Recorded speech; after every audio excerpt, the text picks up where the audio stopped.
Well, as the conflict in West Asia continues to spiral, the battlefield is not just military. It's been a verbal war of words as well between Donald Trump and Iran's leadership. Speaking after the death of 3 U.S. service members, Trump vowed revenge. As one nation, we grieve for the true American patriots who have made the ultimate sacrifice for our nation, even as we continue the righteous mission for which they gave their lives. And sadly, there will likely be more.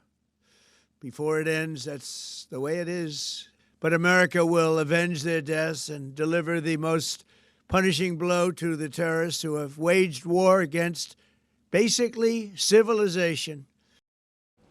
He further insisted that the military operation is moving fast. In other interviews, he even claimed that at least 48 Iranian leaders had been killed in one shot. Then, speaking on long-term security, Trump said this is not just for Americans today, but for future generations, and he warned Iran's military apparatus to surrender. These intolerable threats will not continue any longer. I once again urge the Revolutionary Guard, the Iranian military, police, to lay down your arms and receive full immunity or face certain death. It will be certain death. Won't be pretty. Yet in the same address, Trump struck a different tone. He said Iran's new leadership wants to talk.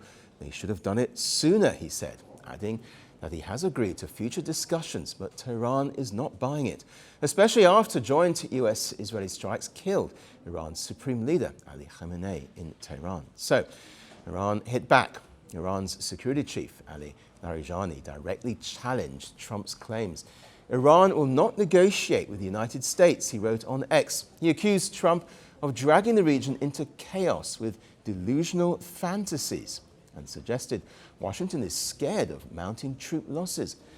Iran's Foreign Minister Abbas Araghchi added another layer. He reminded the world that Iran had been in talks with Washington when the strikes happened.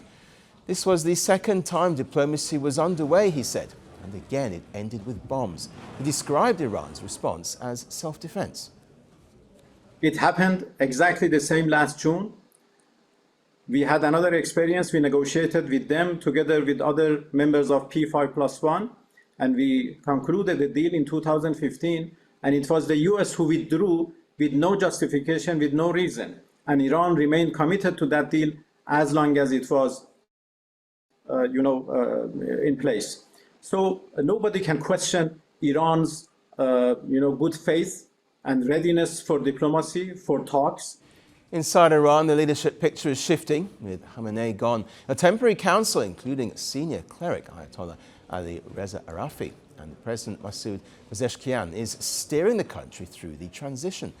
Trump, meanwhile, says he has a short list of 3 possible names to lead Iran if the clerical system collapses, and he's not revealing them yet. He further added that the conflict could last 4 weeks, but Iran says it will not bend. As the missiles increase, so does the loss of life. And the messaging battle continues unabated, with neither side lowering the rhetoric. For more on this now, we're joined by Simon Mabon, who's a West Asia expert, joining us live from Lancaster in the UK. Welcome to the programme. So are we now truly seeing other countries being dragged into what will be an all-out war across the region? Well, we're seeing other countries being dragged into the conflict right now. Whether it turns out into an all-out war across the region, I think remains to be seen. But we know that UK bases have been used by the US in their strikes on Iran. So if that's the UK involved in some way, shape or form, we know that France and other European powers have said that they will be happy to support their allies in the region. And we know that the Gulf states have been directly pulled into the conflict by virtue of the strikes that Iranian military figures have launched on their countries. So it's becoming an increasingly complex situation with more and more actors being pulled into it. Whether it reaches the all-out war scenario that you mentioned, I'm not sure, but it's certainly getting more and more complex.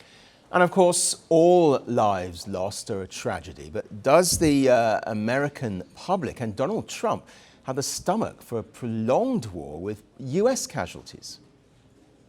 Well, there was a poll conducted over the weekend that seemingly suggested only 1 in 4 Americans was in favor of Donald Trump's war in Iran. So that suggests that there isn't going to be the deep-seated appetite for a conflict. Trump hasn't sold this particularly well to the American public. He's not made the case for it. He's not laid the groundwork for this. But what we're seeing is that he and his key allies are trying to make the case now that this is an essential military escapade, not just for the present day, but for future Americans. So I'm not entirely sure that the American public has the appetite to see the American service personnel being returned home in coffins. We saw what happened in Vietnam when this happened. The American public turned against the conflict. Similarly, in Iraq. And right now, there is not the argument that has landed that justifies American military action in Iran. And what about Israel? Are they operating on a different timeline, as it were, to the American administration? Well, that's the million-dollar question, I guess. We just don't know to what extent the Israelis are working in conjunction with American planning, or if they have their own agendas here. Is it that both Americans and Israelis are seeking to decapitate the Islamic Republic, or is it that there's a different agenda at play? What are the timelines being sort of adhered to here? Donald Trump initially said that this could be a few days. Now he's suggesting it could be 4 weeks worth of military action. We don't know how long the Israeli planning has been is factoring into their calculations, which is going to become increasingly challenging given that it is facing military challenges from Hezbollah in South Lebanon, and is still engaging in Gaza. So there's a whole host of different calculations that are going on right now, creating an incredibly precarious landscape. And it's people across the region, ordinary people, that are paying the most deadly price. And Iran does seem to be targeting Gulf neighbors. What's the strategy there? Are they seen as softer targets, as it were? Well, I think they are seen as being softer targets, but I would say that for the Iranians, they're trying to make the case that they are not targeting their Gulf Arab neighbors, but rather they are targeting US bases. And that for Iranian officials is a key distinction. It's not a distinction that is landing with those Gulf Arab neighbors. They do not see this as Iranian attacks on US bases, but rather Iranian attacks on Gulf soil, on Arab Gulf states soil. And I think that is a very important distinction, which is generating a greater level of animosity and hostility against Iran. But as for why Iran is doing it, sure, Gulf states are a softer target, but it's also perhaps seen as a means of exerting pressure and influence on Gulf states to try and put pressure on the United States. Iran cannot reach the United States, but it can try and exert influence by virtue of putting pressure on key US allies like Qatar, like the UAE, and like Saudi Arabia. Simon Mabont, we appreciate your time. Thank you for joining us. Thank you. Power doesn't end quietly. Some deaths are not accidents. They are messages. A gunshot. A crowd. A country frozen. The killer disappears. The questions don't. This is not just about who died. It's about what followed. Governments fell. Armies moved. History rewrote itself.